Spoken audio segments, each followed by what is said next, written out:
नमस्कार दोस्तों, स्वागत है आपका हमारे अगली वीडियो में। आज हम बात करने वाले हैं महाभारत के सर्वश्रेष्ठ धनुर्धर, सर्वश्रेष्ठ योद्धा के बारे में। जी हाँ, वह योद्धा अर्जुन से भी सर्वश्रेष्ठ धनुर्धर था। अब कहा तो यह जाता है कि अर्जुन सर्वश्रेष्ठ धनुर्धर थे, लेकिन जब बात आती है कि अर्जुन से भी महान धनुर्धर कौन था, तो अक्सर लोग नाम लेते हैं एकलव्य का। लेकिन एक योद्धा और भी था जो अर्जुन और एकलव्य से भी ज्यादा योग्य और शक्तिशाली धनुर्धर था। कौन था वह योद्धा, आइए इस वीडियो में विस्तार से जानते हैं। और तब तक आप हमारे चैनल को सब्सक्राइब कर दीजिए।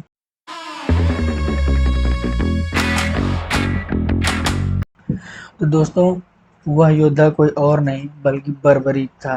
बर्बरीक जो कि घटोत्कच का पुत्र था। घटोत्कच भीम के पुत्र, भीम और हिडिंबी के पुत्र थे, यानी कि बर्बरीक भीम के पौत्र थे।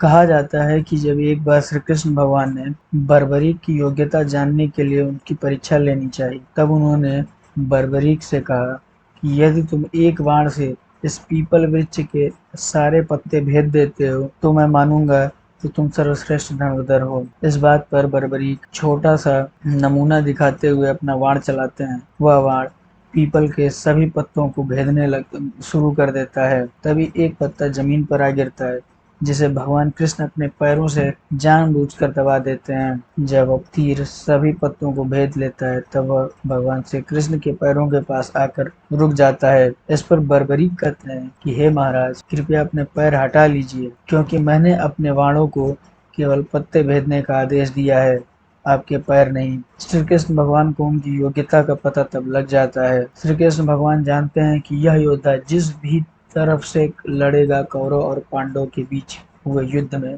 वह उस पक्ष को विजयी बना देगा। जब युद्ध की घोषणा हुई, जब कौरव और पांडव अपने अपने पक्ष में राजाओं को मनाने लगे अपनी तरफ से युद्ध करने के लिए, तब यह लोग बर्बरीक की तरफ भी गए। तब बर्बरीक ने कहा कि जो भी युद्ध हारेगा, मैं उसकी तरफ से युद्ध लड़ूंगा। श्री कृष्ण भगवान जानते थे कि यह बहुत ही गलत हो जाएगा, क्योंकि यदि युद्ध कौरव, कृष्ण जानते थे कि यह युद्ध कौरव हारेंगे, और उनको पता था कि यदि कौरव हारते हैं तो अपने वचन के मुताबिक बर्बरीक कौरव की तरफ से युद्ध करेगा, और यदि कौरव की तरफ से बर्बरीक युद्ध करता है तो वह चाहे तो क्षण भर में पांडवों की सारी सेना को मिट्टी में मिला सकता है। क्योंकि बर्बरीक देवी का बहुत बड़ा उपासक था, जिसकी वजह से उसे 3 तीर प्राप्त थे। इन तीरों में अद्भुत शक्तियां थीं। एक तीर ऐसा था जो अपने लक्ष्य को, जितने भी लक्ष्य हो, सबको एक साथ भेद कर वापस बर्बरीक के पास लौट आता था, जिसका नमूना उन्होंने पीपल के वृक्ष की पत्तियां भेदने में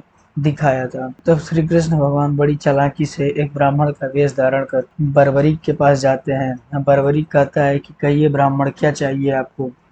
इस पर श्री कृष्ण भगवान कहते हैं कि तुम मुझे वह नहीं दे सकते जो मुझे चाहिए। बर्बरीक श्री कृष्ण भगवान के जाल में फंस जाता है और कहता है, ब्राह्मण तुम मांग कर तो देखो, तुम जो मांगोगे वो दूंगा। इस पर ब्राह्मण रूपी से श्री कृष्ण भगवान कहते हैं कि मुझे तुम्हारा शीश चाहिए। कहा जाता है कि बर्बरीक ने अपने हाथों से अपना शीश काटकर श्री कृष्ण भगवान को अर्पित कर दिया। श्री कृष्ण उसकी दानवीरता से बहुत ही ज्यादा प्रभावित हुए और उन्होंने बर्बरीक को कहा, आशीर्वाद दिया, जब कलयुग प्रारंभ होगा तब तुम मेरे नाम से पूजे जाओगे।